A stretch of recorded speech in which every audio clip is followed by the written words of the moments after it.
امیر خسرو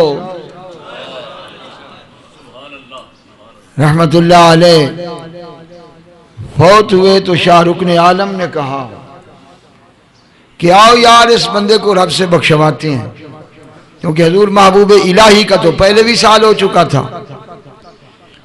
تو امیر خسرو ان کے بعد فوت ہوئے اور اس وقت شاہ رکن عالم زندہ تھے، تو آپ نے کہا کہ آؤ اسے بخشواتے ہیں، کیونکہ اس نے اپنی زندگی میں بادشاہوں کے بڑے قصیدے لکھے ہیں،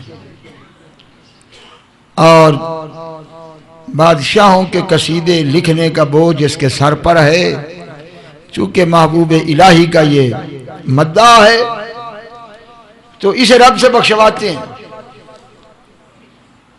جب قریب آئے تو امیر خسرو اپنی چارپائی سے اٹھ کر بیٹھ گئے۔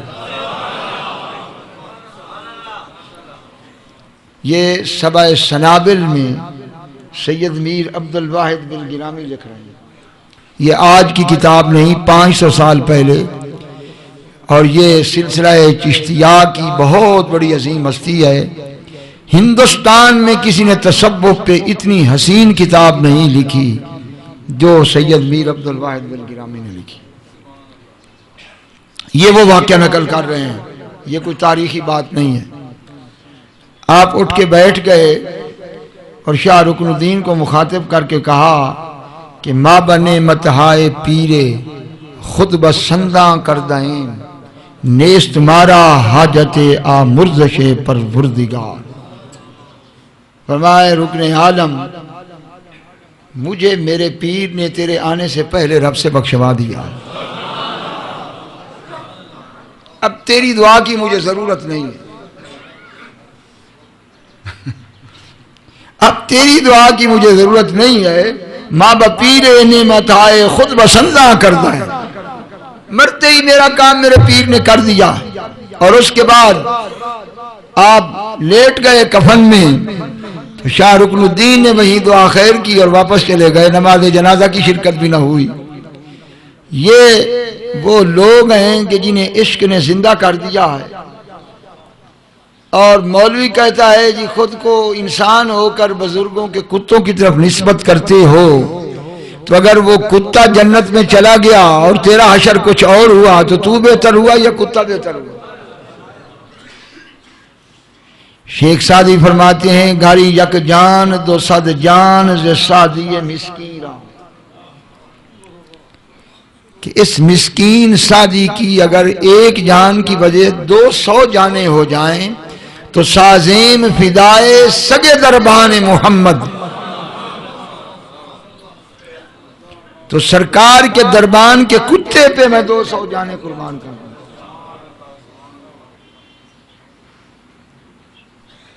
مجھے یہ بتاؤ کہ شیخ سعدی پڑھا ہوا نہیں تھا؟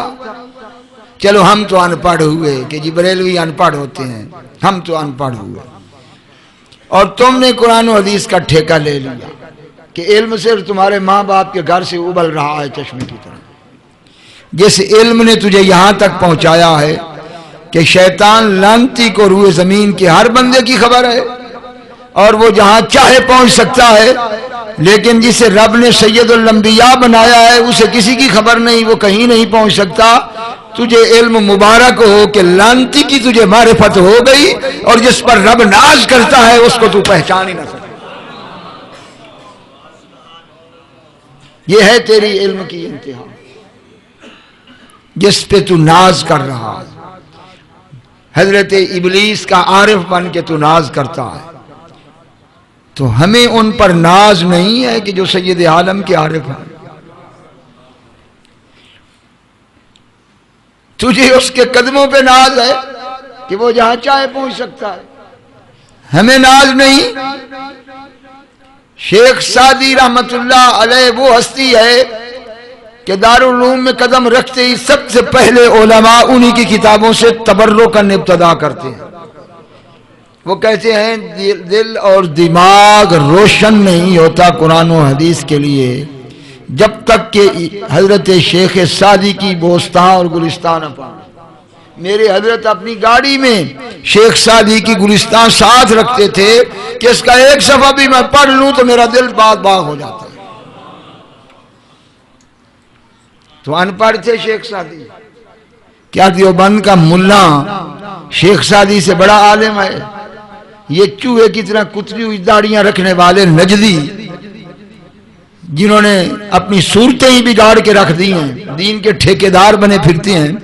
میں نے ان کو دیکھا ہے، ان کے ہاں تو چند ایک ابواب ہیں بخاری و مسلم کے، اور ہمارا طالب علم 7 حدیث کی کتابیں پڑھتا ہے تو جو 2 باب پڑھ لے وہ شیخ الحدیث ہو گیا، اور جو 7 کتابیں نہیں ہیں تمام حدیث کی کتابوں کے حافظ ہوئے وہ عالم نہ ہوئے. یہ زیادہ عالم ہیں، یہ زیادہ محدث ہیں، زیادہ فقیہ ہیں، یہ زیادہ مفسر ہیں. کیا شیخ سعدی نہیں پڑھے ہوئے تھے؟ شیخ سعدی فقیہ نہیں تھے؟ یہ مولانا روم کے ہم اثر تھے. اور سعدی کہتا ہے تمتو زہر گوشہ یافتم زہر خرمن خوشہ یافتم. فرماتے ہیں میں نے رب کے فضل کا کوئی ایسا چھوڑا نہیں حصہ جس سے میں نے حصہ نہ لیا، اور کوئی خوشہ فیض نہیں جس کو میں نے توڑا نہ ہو.